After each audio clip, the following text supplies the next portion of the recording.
Do not attempt to adjust the volume. We are controlling the broadcast. For the next hour we will control all that you hear.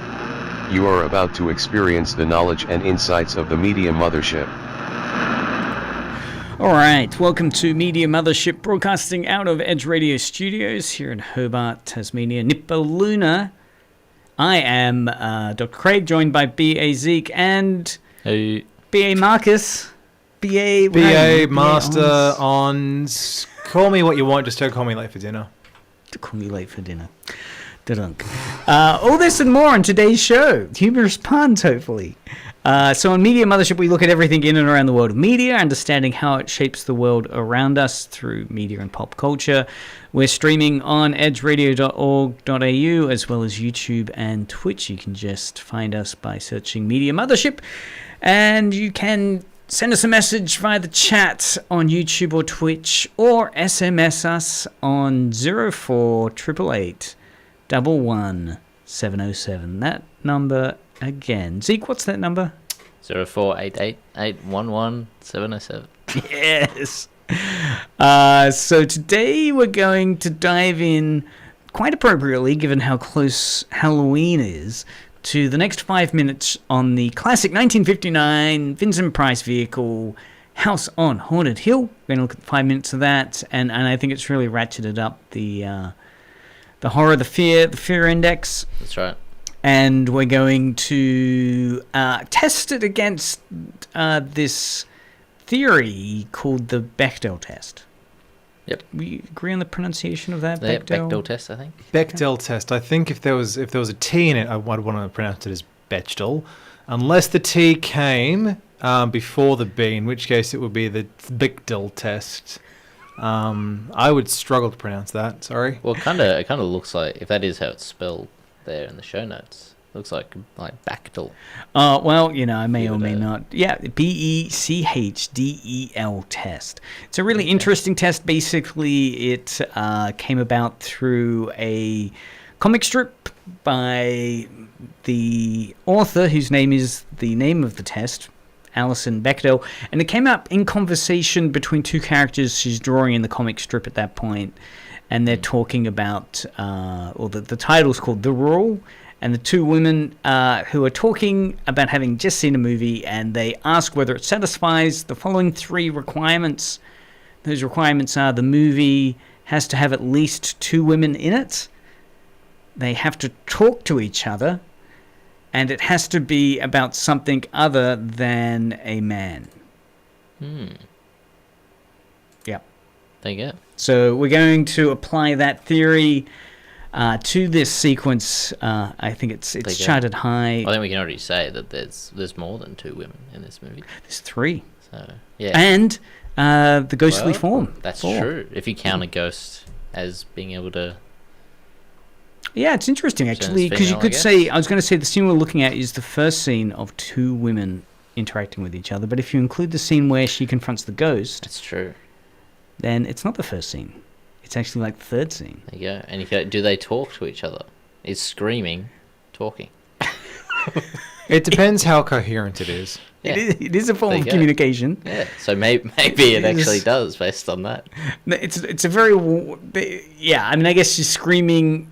Is she screaming at the ghost woman, or is it an involuntary response to the situation rather than directed at the ghost woman? Because it has to be talking to each other. So screaming because you see them probably does not abide by the frame. I also can't remember if the ghost lady even actually says anything. Or she doesn't. Or not yet. Murmurs or whatever. Not yet. There's no audible response. Yeah, not from her, no.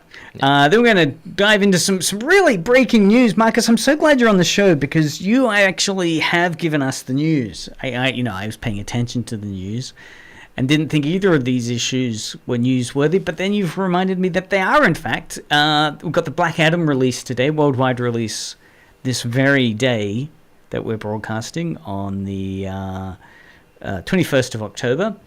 And the second one, Silent Hill. Coming back, the second one, Silent Hill's coming back in a very big way. Yeah, there's a remake of Silent Hill 2, trying to catch up with all the Resident Evil remakes that there have been recently, and just a whole bunch of other Silent Hill projects that have been announced. So we'll look at a little bit of that, as well as, talking of things coming back, I briefly want to mention the Japanese property Urusei Yatsura from like 81, like the 80s, mid-80s? The early 1980s, yeah. Yeah, and that has been relaunched just recently, and there was some interesting reactions to that in Japan. So we're going to be looking at Black Adam in terms of the reactions to it and why that's interesting to discuss. And then Silent Hill just in terms of the interest of a sequel, I guess, because it's the second one that they're bringing back. Yeah. Right, so let's go into House on Haunted Hill first. We're looking at minute 25 to 30 now. So what's the setup? So the setup is, in the scene before, we had two characters. We had Nora and Lance. Was it Lance slipped some candles? That's right. Sneakily grabbed those candles off the, I don't know, it was like a piano. Yeah. And now he's gone down to the basement to try and figure out exactly what may have hit him. And it starts immediately with one of the best scares. I think for a 1959 audience, this would be a jump scare moment. Yeah. Where we're calling it a ghost at the moment. The only person that's seen the ghost is Nora. So it doesn't look like a ghost. I mean, it's very full formed, but it is an old kind of, I wanted to use the word hag. Ooh. Is that like talking about ghostly figures, monsters? It felt like that's a term that can be used in this case, but it's an I would personally associate hag more with your witches and your sorceresses. It's not generally a phrase that I would think to apply to the undead. Right. Well, yeah. Look, and she glides across the floor, so she's kind of undead. How would you say ghost? It's a ghost, right? Well, again, it's part of the question this film's raising. No one else is seeing it except for Nora. Is she delusional? As our 1959 doctor pointed out, when he asked her in the previous scene, in such a 1959 sexist way, were you upset by seeing the ghost? And she goes, yes, I was. And then he goes, well, there you have it. She's hysterical. Yeah, I get I know, 1959, there you go. So, yeah, at this point, Nora's the only person that's seeing this creature. It would be interesting to see if any other, just into the future, if anybody else will actually see the ghosts, or any ghosts in general. Yeah. Or is this, issue of Nora only seeing it a really interesting part of, gender politics that we're seeing play out? That if it was Lance that was seeing the ghost all the time, I reckon people would be paying much more attention to Lance, saying, hey, Lance, this is serious, rather than Nora seeing it when everyone kind of dismisses it. Anyway, let's hear the scene. Nora's just seen, we're not calling the hag, we'll call the ghost. And this is Lance's reaction, so he comes through. So there's a bit of screaming, and then Lance comes.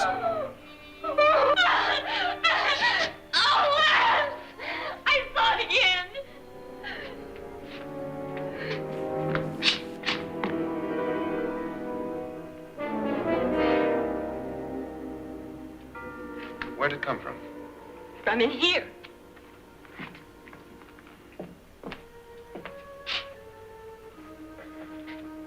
What if it ran out of here? I'd have seen it.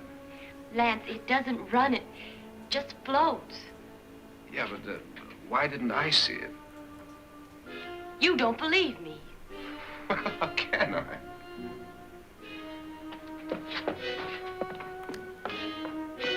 There we go, yeah. So, pretty much playing out in that sense of hysterical woman, how can I believe what you say? Because, obviously if this ghostly figure was there, I would have seen it because I was in that. I was coming towards you as you say that thing was leaving where you were. of course, we as the audience know that she has seen something, and it has been terrifying. And where would you put? So, in the theory that we're looking at how various cinematic techniques can be used to convey 5 levels of fear, with horror being that moment in a film where you're confronted with a terrifying object or incidents. Has this now achieved a horror moment? The scene in which we are confronted with the ghost. I would say it's more of an unease moment. Like, Is that your 2020s audience view? Like, if you went back in 1959, do you reckon they would be losing their minds in the cinema as the... Because I'm framing it as a jump scare moment, but do you think it was more of unease? Like, I think it's more sort of unease because nothing. I'm going to preface this by saying this is the only 5 minutes of the film that I have seen. Nothing explicitly violent or scary has happened yet. I mean, you are made aware of the presence of some kind of ghostly figure. But it's not like, you're suddenly terrified with their lives. It's like, oh, something bad could happen and will happen within the next half hour or so. And Lance totally dismisses it. And, does it in such a nonchalant way. Like, oh, yeah, okay, wow. And that is a form of dramatic irony for the audience because we know that there's something out there. But he's like, oh, nah, she's being a hysterical woman. Yes. It's interesting to think about, the medical definition of hysteria. Compared to the way that he's treating her. Yeah. Look, and I do feel there's an interesting history there of hysteria being used as a diagnosis to dismiss the trauma and mental issues of in this case, a character in the 1959 film. But it does feel like that 1950s vibe that, you're just putting this label hysteria out there. It really reminds me of Cat People, if you guys have ever seen that. Yeah, Cat People involves one of the best jump scare moments through the use of great audio where the main character feels like it's just after the pool scene where she's convinced that there's this giant leopard or something around her that's stalking her. And then London, and on the walking towards a bus stop, and she walks to the bus stop, and then all of a sudden we hear this huge screech, which, of course, as the audience, we think is the panther, or whatever it is, but it's the bus pulling up. And it's such an effective moment, that jump scare moment. For a... Oh, when did that come out? Like 1930s? It was the late 1930s, I believe. Yeah. But yeah, that's the scene in the swimming pool. Like even before, there's even the hint that there is a big cat out there. Just the shadows and just the emptiness and the sparse, I guess, set decoration of that swimming pool. You just know something bad is about to happen even before the characters do. Look, it's an interesting moment because if we think of Spielberg and Jaws, it's always about sometimes horror can best be conveyed by not showing too much of the monster. Right, you try and keep that as hidden as possible and let the audience's imagination get away from them. Very much in Cat People, that plays out with the audience's imagination filling in the blanks to make this a much more terrifying film than what's depicted. Here it's interesting, we do see, I think the makeup on that, I keep wanting to say crone. I do feel like she's kind of witch-like. Anyway, the ghost is pretty effective. I was trying to track down any details of her, but I couldn't find. She's not listed in IMDb. Okay. Or at the end of the movie, we'll see the end credits scene and see how she's listed. Interesting. Yeah, because the second time, obviously, she's shown up. All right, the next scene. Any other thoughts about that scene, that encounter with the apparition and Lance's dismissal? It does actually lead quite nicely into our next topic, because you mentioned Jaws and avoiding using the animatronic too much to make it seem scary to the audience. What was our next topic going to be on? Well, I was going to do Bechdel test. Oh, I'm sorry, I cooked it. My bad. I was getting ahead of myself. You're so close. I'm sorry. Really tempted. What? I was just looking at that Cracked article that we were going to discuss, which actually did talk about Jaws, so I'm really sorry. I've completely thrown off the rhythm. No, that's fantastic. I wish I'd set that up more. Anyway, we will get around to that. But let's look now at the Bechdel test in this next sequence where We have the wife of Vincent Price, Annabelle. I want to say her name is. Yeah, I think so. With Nora. So she's brought Nora up into her bedroom to show, this is where you'll be sleeping. And what I want to do is play just the dialogue from when they're in that room now. And what we're looking for is this going to pass the Bechdel test? Does this movie pass the Bechdel test? The Bechdel test, as we know, requires at least 2 women in it, which we now have 2 women. Yep. They talk to each other. Yep. So they're going to have a conversation. And do they talk about anything other than a man? So let's listen to this now and see if they do talk about anything other than a man. If they do, then we can tick this movie off as having passed the Bechdel test, which is a way of trying to say, is this film actually portraying a slightly more progressive narrative of women than simply the appendages of men or their actions being derivative of the drives of a male character. Right, so is this something? So far, we've said this is not a very progressive movie based on the hysteria narrative, but maybe the dialogue rescues this scene. Doubt if I'll spend much time here. It's going to rain. Perfect atmosphere for my husband's party. Why did you come here? He said he'd give me $10,000. Why did he pick you? I don't know. My supervisor just came and said I'd been invited. How long have you known my husband? I just met him tonight. So? Why you?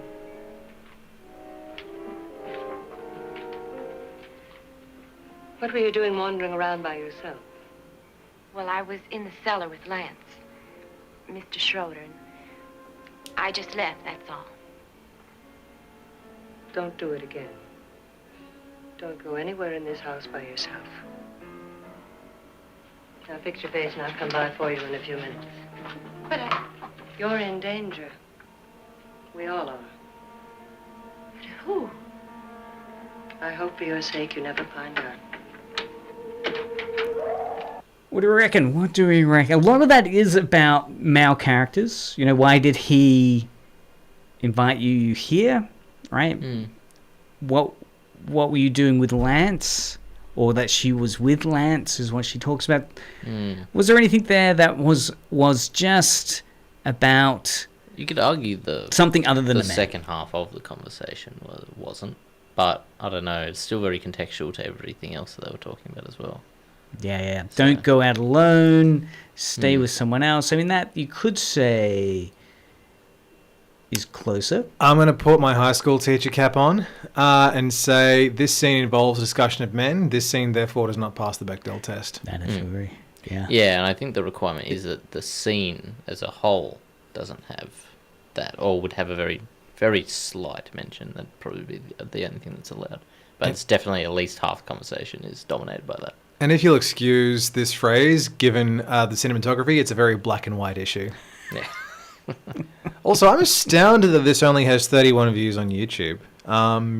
Like Vincent Price is a massive fan following even today, so I thought it would have been far more than that. Well, I think there's a number of versions of this on the internet. There's one, the Vincent Price collection, which I haven't linked to because it has a little watermark of Vincent Price's head. But I think that has more views. I think that's the one that most people listen to. The reason why we're, of course, watching this is that it is in the Collective Commons, which means people can just engage with it, distribute it, listen to it, broadcast it without having to worry about getting permission. Incidentally, I found a drinking game for this movie on TV Tropes. Really? Yeah. So whenever Vincent Price is sarcastic, take a drink. Whenever Lance does something condescending and sexist, take a drink. Whenever Dr. Trent says hysteria, take a drink. Whenever Nora screams, take a drink. Whenever Pritchett starts doomsaying, drink until he stops. Whenever Annabelle and Frederick use terms of endangerment, take a drink. And whenever someone takes a drink, take a drink, you will die. Well, I'm glad we're watching this in 5 minutes. I think that's the only way to responsibly watch this movie. Yeah, I think you would... No, well, I think you'd already be, I wouldn't... dead if you tried to do it for 5 minutes anyway. Yeah. It'd be Already? yeah, Just the 5-minute sequence. Even the we're opening, watching. where like Pritchard is basically just doing that doom saying for like. Oh, the that goes first for bit. at least 5 minutes. Yeah. Yeah, and then there's Vincent Price, and he's basically sarcastic the entire time in the intro. So I love this. I love this. We're going to have to. So this is on TV Tropes. If you've never used this before, TV Tropes is an amazing encyclopedia which kind of deconstructs some of the cliches and, as it says, tropes of popular culture. How did you find? Did you just do a search for House on Haunted Hill? Yes. Oh God, our research. You know, Marcus, that's why you're here. That's why you're here. that's right. Second to none, our research team. It has basically destroyed my life ever since I discovered it when I was 18 years old.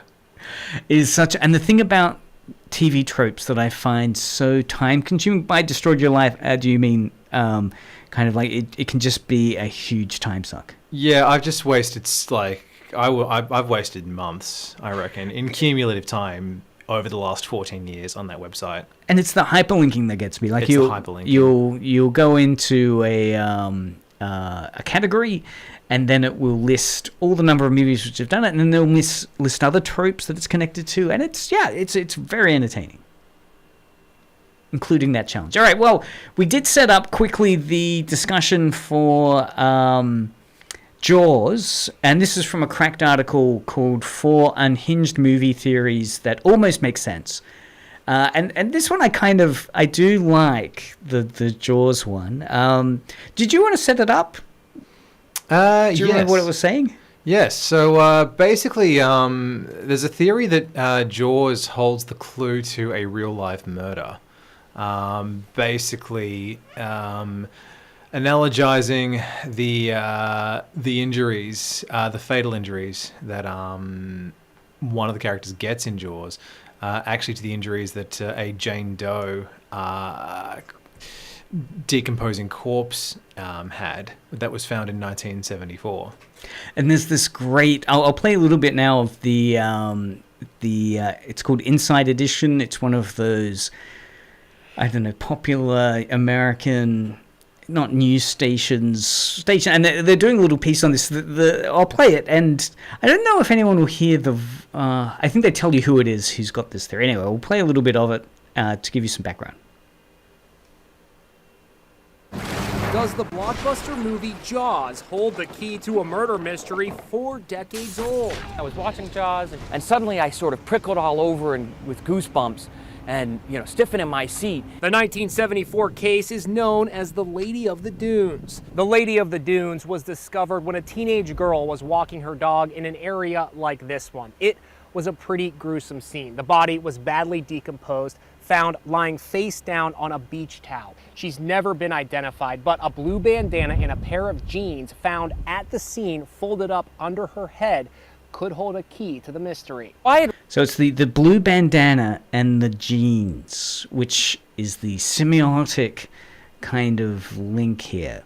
And what I loved about this piece was that, so it's talking about, it's setting up this thing. So there's a murder in 1974, never been resolved, who this person is, right? So her body was just come across. So really tragic. Then, of course, the person who has the theory that we'll hear a little bit more about in a second is the son of Stephen King. Yeah. That's insane. Who's also an author themselves. So he is Joe Hill, the author of Lock and Key. And yeah, this is his theory. So we'll hear a little bit about him now, talking about what his theory is.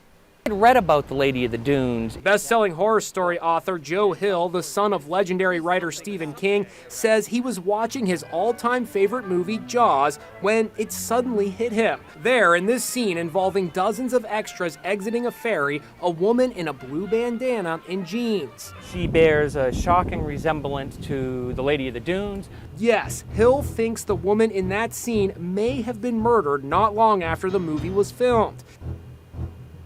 Wow. They then go on to interview the police officer that was on the case during that time, and he was saying, look, it's so unlikely that this is the case, simply because, it's really random. While Jaws was filmed in that area, close by to where her body was found.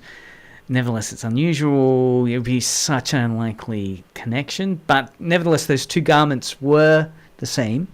Also, sadly, so she is in the film, but the article goes on to point out that, Hollywood casting agencies, particularly back in 1974, did not keep lists of extras. So they can't even really prove that. So it doesn't even matter if it really was her, because you can't really prove anything or get any leads from it. Yeah, it's a kind of dead end, because even though if hypothetically that was her, there's no way we can find out what their name is, because there have been no records kept of that from 1974, from Jaws, sadly. Yeah. Just the amount of stuff, the amount of information that we take for granted would be documented today on an email chain or something along those lines that just doesn't exist from prior decades. It's astounding. Yeah. For good and ill, I guess, that your digital trace and fingerprint does mean that there is always some evidence for where you've been. Right, so some surveillance for you. But yeah, back in 1974, that wouldn't be the case. So it's a real fascinating story that you're watching a film and it could be a solution to a cold case.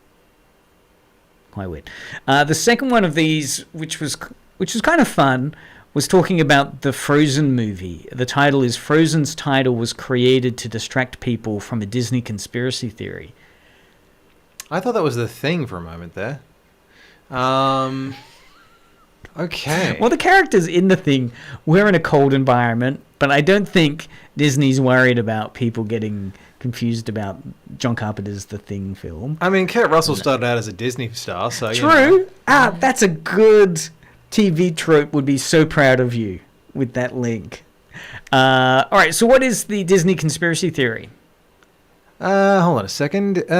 Scroll down a bit and let's have a look at it. I glanced over this briefly, but I haven't actually read it in detail. What Disney conspiracy theories do you remember? Oh, of course. Sorry, it should have clicked straight away. It was made to dispel the conspiracy theory that Walt Disney's head is cryogenically frozen and hidden in Disneyland, which his granddaughter has said pretty clearly, no, he is dead. Yeah, it was very established that, he was cremated. The thing that's interesting, so this is a fan theory. So they're saying, why call the movie Frozen? And the reason why, the acorn of this fan theory is that, they're saying, why call it Frozen? Because the original Hans Christian Andersen story, which this is based on, is called The Snow Queen, which kind of makes more sense. Frozen also is kind of like not a good choice of name, because there has been another film called Frozen back in 2010, which was very recently, which involved three people stuck in a cable lift, snow mountain cable lift thing, really grisly horror kind of thing. And so why call the film Frozen was the fan question. And so, well, maybe it's so that when people search for Disney Frozen, they no longer come across these Walt Disney's Frozen head theories, and instead, so Disney's been able to divert Google search traffic away from things they don't want normal people to know about, the Disney Frozen head, instead to Frozen the animated movie. Is the fan theory. Of course, it's kind of preposterous. Brilliant. I mean, the fact that they made billions of dollars in merchandising sales would honestly be an afterthought after the fact that people would only be searching for Walt Disney's Frozen head. That's right. How do we stop people stumbling across our secrets on the internet? Says the Disney executive. Well, we come up with a film that has the name Frozen Disney, and we bait and switch. And the alternative theory, which Hannah, the station manager here at Edge, was telling us yesterday. Wait, no, on Tuesday, not yesterday. Was that they started giving these movies names like, because there's Tangled as well, which is a very similar naming convention. Tangled, Frozen. And she was saying the reason they did is because the film before that was The Princess and the Frog. Yes. And they were saying they didn't do that well, and they were thinking it perhaps had something to do with the fact that the movie's called The Princess and the Frog. So they wanted to broaden their market to a lot more people, so just like boys. And boys don't want to see princess movies. Yeah. Or so they say. So they've chosen to go with Tangled or Frozen or I think Moana as well. and then they have two central characters, at least in Tangled. They have Finn and Rapunzel, and they're both there. So boys also have like the Finn character to latch onto as well, and they don't have to say that they like, you know, Rapunzel the movie or something. They can say, oh, I really like Tangled and Finn's really cool or something like that, and then so same thing for Frozen. And that does make more sense in terms of, you know, and Tangled is good proof of that. Princess and the Frog bombed in numbers. So yeah, I could imagine some Disney execs saying, well, we're not going to put princess in our movies anymore because that kind of skews and narrows the demographic. We're just going to name it a term which is pretty broad and which has a more inclusive audience engagement. So Tangled sold better, and then Frozen. It's kind of ironic when you think of the climax of Sleeping Beauty, which again is it's not a traditionally masculine title, but the climax of that movie is basically the three fairies going, "Hey Philip, here's a magical sword and shield. Someone's got to kill Maleficent. That's your job." And it's then like 5 minutes of him just hacking through everything that she throws at him, and occasionally being protected by the fairies because he's still a squishy human. Yeah, it's not much of a D&D adventure. It's I mean, it could be a D&D adventure with a set of loaded dice. That's true. That's true. It's just rolling nat 20s and everything, and every time he doesn't roll a nat 20, the game master, who is actually the fairies, maybe this this could be another conspiracy theory. The climax of I mean, no, it couldn't, because it predates D&D by about 25 years. Or does it? Maybe did Gynax come across some Disney garbage which had the proto D&D? Let's get back into reality and talk about the second fan theory, which is from the film Tag. I've not seen this, but it stars Jeremy Renner, John Hamm, Ed Helms. What many people, if you do remember Tag, have found interesting in what set up this conspiracy theory was that Jeremy Renner broke his arms during it, and then his arms had to be CG'd. I have seen this film, and I had no idea until you told me. Yeah. That was what happened. So CGI, so his arms were CGI'd for the film, so you could no longer see his casts on his broken arms. And this set off these conspiracy theories saying, wow, there's one actor in this film, Hannibal Buress, who isn't really in many scenes with any other actors, and could just have been green screened into the film. And so the conspiracy theory is that that Hannibal Buress, who has a number of very funny lines, but looks like he maybe was just added in to up the comedy angle of it, maybe he was just CGI'd in, which wouldn't be unheard of, because there was the Zack Snyder film where they had to recast one of the actors for another actor just through CGI. Oh, yeah, the helicopter pilot from Army of the Dead. That's it, Army of the Dead. This has been debunked, though, with the actor himself saying, no, I was on set. I did my with everyone else. It's just that the way my scenes were often shot were not with others, oddly enough. There you go. The top one is Back to the Future. I've never heard this conspiracy theory. There are a couple of YouTubes about it. That Back to the Future is actually a full-on reference to the JFK assassination. You know what? I would believe it. I'll play the opening to the Back to the Future JFK assassination fan theory for us to then unpack. It sets up this interesting idea of mainly locations. It's got that classic conspiracy theory. Dealey Plaza, site of John F. Kennedy's assassination, has the same layout as Hill Valley's town square. And I think that's the most interesting piece of evidence he has, right? The fact that the layout of the town in Back to the Future is pretty much identical to the layout of the area that JFK was assassinated. That's the same spot. There's the clock tower, and there's an identical clock tower in the Back to the Future scene. And his theories are really fun when you start watching it. And his theory is that, okay, there's a light, like in Back to the Future, there's a bolt of lightning in the 1950s where they got to get Marty back to 1985. A bolt of lightning comes from the clock tower to the car, the same as the bullet coming from the clock tower to JFK. in the car. Was it a clock tower though? Because Lee Harvey It's the Oswald, second shooter, right? well, the second shooter is theorized to have been on the grassy knoll. Lee Harvey Oswald shot from the Book Texas depository. Book depository. There we go. The first thing that reminds me of is Hitman 2, where there's a sniper mission and there's a clock tower marked as a point of interest. But like there are so many guards there that it's actually impossible for you to get the shot off from there without alerting them. So it's purely there as a red herring to make you go exploring. Sorry for that tangent. That's all right. You go, sorry. The article also points out that the documentary, or the kind of fan documentary about Back to the Future, is a reference to JFK's assassination. They say missed one of the most obvious connections, which is during Back to the Future, Marty does a kind of briefs. The doc briefs Marty on how they're going to get the DeLorean kind of up to that speed, and he's built the replica of the Plaza, and he uses a convertible car as the example. Which the article says, yeah, why not get that one? That's such an obvious link. There you go. So yeah, it's fascinating. What's fascinating about these fan theories, I think, is the fact that they're all wrong. Oh yeah, demonstrably. As soon as you look one or two things into it, it's like, oh, okay, well, that's all wrong. I think one of my favorite film theories is still that the idea that The Shining was made by Kubrick as a way of admitting that he helped stage the moon landing in the late 1960s.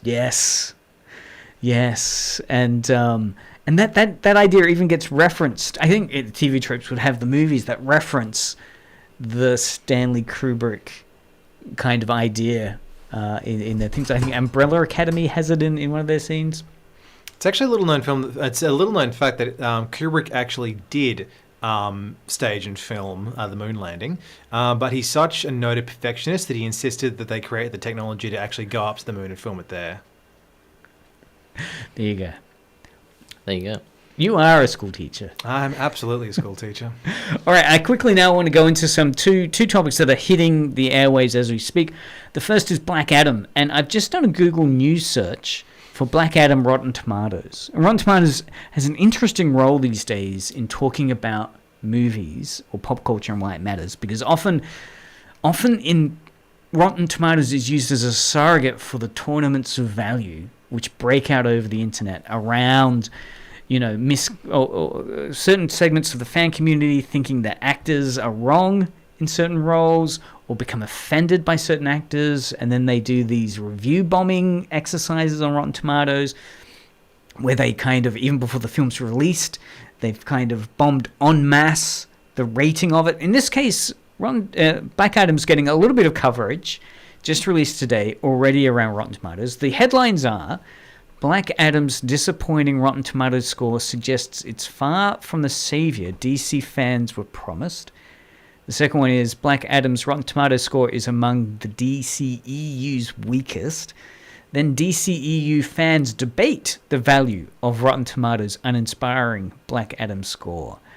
Currently, it's sitting on 44% critic rating and an 89% audience score. And just to sort of clarify what that 44% means, it doesn't mean that it's consistently getting 4.5 out of 10. What it means is that 44% of reviewers gave it a positive review. So a film could have 100% on Rotten Tomatoes because it means there are 100% positive reviews, but they could all be 3 out of 5. Whereas a film could have 90%, and most of those reviews could be 5 out of 5 with a couple of low reviews to bring down the aggregate. Yes, yeah. So that 44% means at this point it's sitting on only a 44% positive critical. 44% of critics have given it a positive score. 56 have said that it's not worth watching. What I love about doing that search is that, there's these points of, oh my God, the critics are really pushing back against it. They're saying, it's uncharismatic and so forth. But then the fans themselves start debating what the value is of Rotten Tomatoes, particularly when it's not going your way. I have to say that the DCEU has just the most fascinating fandom. Just in the way that they will always sort of say that critics don't matter when they're defending films, that the majority of people who see them will think that they are average at best, but the really hardcore DCEU fans, like a lot of them who have grown up with the comics, will fight tooth and nail and say that they're misunderstood masterpieces. Well, the Snyder Cut, I guess, is no, the Snyder Cut's the exception because that's actually a good movie, but the original version of Batman v Superman, which got like 29% of Rotten Tomatoes, got absolutely canned, had a very small but devoted fandom. Yeah, look, I mean, the Snyder Cut's interesting. I mean, is it that much of a better movie that justifies the enormous expense that was linked to it? You know, I feel that there were so many movies that could have been made with that money, as opposed to, going back and resurrecting the Justice League. Particularly, I mean, at the moment, it was very interesting as an exercise to see Hollywood bring back a film. But, it's kind of like the Justice League now. It's like, as you're saying, it's just a middling film. Even the Snyder Cut, it's kind of like, okay, well, it's a middling film. It was okay. I would argue that from a moral perspective, it was the correct decision, because the reason why why the theatrical version of Justice League wasn't Snyder's preferred vision was because he had a personal tragedy. His daughter sadly took her own life, and he left the film to spend time with his family and recover from that trauma. And Joss Whedon, who then finished the film and actually reshot a lot of it and tossed out a lot of Snyder's footage, was notorious for abusing the cast and treating them terribly. And Ray Fisher, who played Cyborg, Whedon in particular bullied him and reduced Cyborg's role when Cyborg was intended to be the main character, and Snyder actually involved him in the creative process, which, first for a basically unknown actor playing a black superhero, gets his role completely tossed out after he was supposed to be the main character. So for Snyder to have the option to finish what he started after he'd recovered. I mean, no one ever recovers from losing a child, but when he's able to work again and reinstating that work that he and Fisher did together, I think that was morally the correct thing to do from an artistic standpoint by Warner Brothers. But I guess you could make the argument that that money could have been spent on other films, but. Even so, I think the ship had long sailed in terms of the sense of contribution that the DCEU vision was making in terms of adding to our understanding of superhero kind of mythos. I mean, I think if you look at The Boys, for instance, there's been some very clever interpretations of dark, violent superhero logic.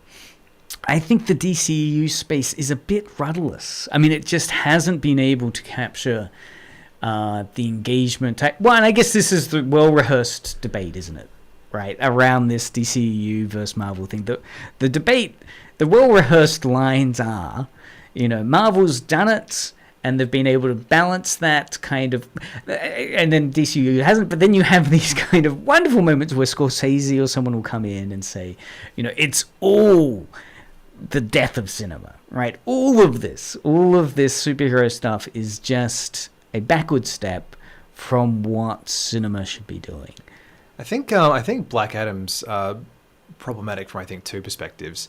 The first is that The Rock's been trying to get this film made since 2007. He's been attached to this character who he grew up reading since 2007. So it's taken him 15 years to get this film onto the big screen.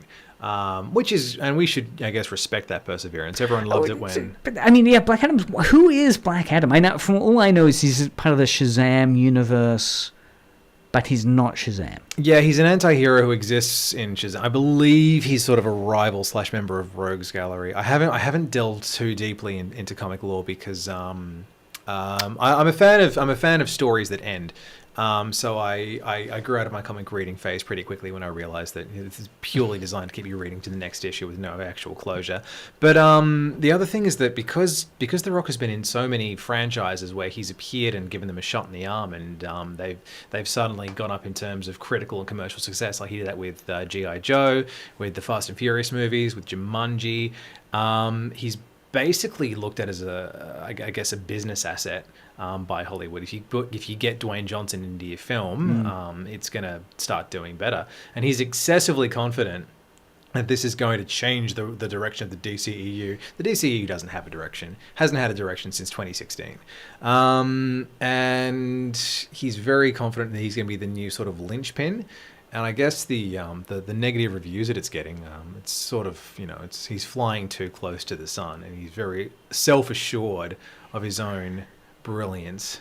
Yeah, well, I think it is dangerous in moments where you're looking at... And Scorsese himself was at an awards ceremony, I think it was New York Cinema Awards thing, and I was watching it, and it was interesting what he was saying about the direction of cinema, and he was saying the problem is at the moment there's so much focus on opening weekends and the revenue and reaction that films get in the opening weekends that it's bad for cinema, right? So I think maybe the focus on Black Adam and its release and where its rating and what its revenue is going to be is a symptom of what Scorsese's talking about as a problem. That is that if we're so focused on this period of time, then great movies often get lost. So Blade Runner, for instance, had a shocking opening weekend and was considered a bad movie and has been revisited as a great movie, right? So there are films which can be lost and can be misjudged in this point. So we should say that while there is a lot of negativity towards Black Adam, it could be wrong, right? In 5-10 years' time, there could be a revisiting of some films, and Scorsese's saying, yeah. So the problem with this opening weekend thing is it puts so much pressure on films, puts so much pressure on them to achieve, and it kind of misses. There's a theory of the long tail theory, right? It misses those films which might have only a small audience, but that's an audience that's super engaged and willing, and will kind of keep watching it yearly, like your Blade Runner type of engagement. I don't think Black Adam is Blade Runner, sadly. No. I don't think it's... You've actually reminded me about... I recently read Bruce Campbell's autobiography. Played the lead... He was the lead actor in the original Evil Dead trilogy. He was Sam Axe on Burn Notice, if anybody's watched that. He's been in a ton of B movies and TV guest starring roles. But he mentioned that because he was on a space western, a sci-fi western, in the early 1990s called The Adventures of Briscoe County Jr. Only lasted one season and got cancelled, and basically nobody remembers it. But he actually, in his autobiography, he notes, you compare it with the Evil Dead films, which have a huge cult following, and there are people who watch them every single year. They're extremely quotable, and they've got a ton of slapstick in them. They're really good. But he said that because of the nature of broadcast television, a failed show like The Adventures of Briscoe County Jr. will get more viewers in a single night than the Evil Dead films will in the entirety of their cinematic runs, which I found really interesting. Yes. Because it sort of ties into that whole forgotten films that get revisited and become cult mainstays. Yeah, look, and I think it is also difficult to measure what is popular in popular culture. That is that, we can be told, wow, this has a certain revenue, and that means that in terms of budget, it over-exceeded what it was cost, and so therefore it's successful. Yeah. For some people, what they fondly remember and what got them into making creative work, could be something that was a failure commercially or critically, but something about that text really excited them. And who knows? It might be. It's interesting to think about how TV has a different impact than cinema as well, and how we often, I guess, privilege cinema over TV. Although that has changed. I mean, TV now is considered, the golden age of TV since Sopranos on. So it'll be interesting. It'll be interesting to see where this goes. I wasn't expecting though this to be the discussion of Black Adam. I was kind of, I guess, convinced by the hype around it that this was going to be a fun, and particularly Shazam being such a fun film. I knew this was going to be more serious, but yeah. There's also that they're introducing the Justice Society of America in Black Adam, who are... So we've got the Justice League, which is Superman, Batman, Wonder Woman, Flash, all your A-listers. This is not that. No. This is your what is it, Dr. Fate? Yeah, Dr. Fate is played by Pierce Brosnan, the greatest James Bond of all time. I actually showed my kids GoldenEye the other day. That was a mistake. But the thing is that I had a really good point. And it's completely flown out of my mind. But the thing is that they're essentially just introducing an entirely new cast in addition to Black Adam, and they're doing it with no fanfare. And all these characters in the Justice Society of America have got they're all analogous to characters in the Avengers movies, which obviously, you know, Marvel and DC have been copying each other's ideas for 60, 70 years.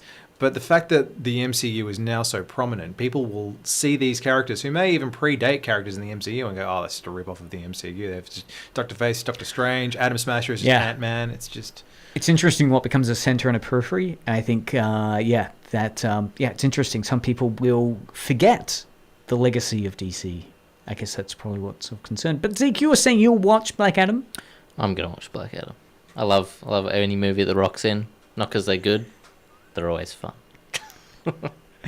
Marcus, you're going to watch it? I think I'll try and see it. I haven't seen a superhero movie in the cinema for a while. Though you actually did remind me when you mentioned Martin Scorsese talking about superhero movies. His main criticism is that he feels like they're a theme park ride. That's right. And you sort of cast your mind back. Talking about his discussing opening weekends, you think about films like The Avengers or Spider-Man No Way Home, where they actually leave spaces in the dialogue for people in the audience to finish laughing and cheering. So if you watch them later on at home, they feel exceptionally awkward. Yeah, like there are just so many awkward pauses that are clearly there so that the audience on opening weekend can quieten down. Even on seeing, because I saw The Avengers 2 or 3 times in the cinemas and I saw No Way Home twice. First time with a reasonably big audience, and the second and third times much, much smaller audiences. Like when I saw No Way Home the second time, I was the only person, one of maybe 10 people in the cinema. And it just going from like a medium full cinema to an empty cinema, you really saw the difference when people weren't cheering. It is interesting how the platform and type of moment, so an opening weekend big blockbuster film, can dictate what it looks like. That there'll be those pauses. I'll have to watch it again to, just by myself. There's kind of like awkward silence. Like you'll see like Thor or someone will suddenly appear, and there'll be these beats afterwards where probably the audience is meant to be clapping and cheering. And you're thinking, wow, this is a big hero shot. The absolute best response in that the second time I saw No Way Home was no spoilers for the 5 or 6 people listening who haven't seen it yet. But there's a big reveal where a character comes in 2/3 of the way through the movie, and the first time I saw it got a big reaction. The second time there was a guy who goes, "Oh, I wasn't expecting him," which was just brilliant.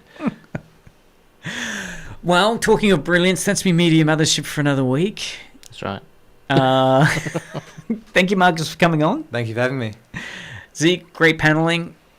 As always. And we've got Adrian's show coming up next. He'll be playing some really great tunes. And keep listening to us here on Edge Radio 99.3, as well as Media Mothership. We'll be back next Friday at 5 p.m. Have a great Friday and weekend. That's right. And this is Glossed by Stormworm, a Tassie artist.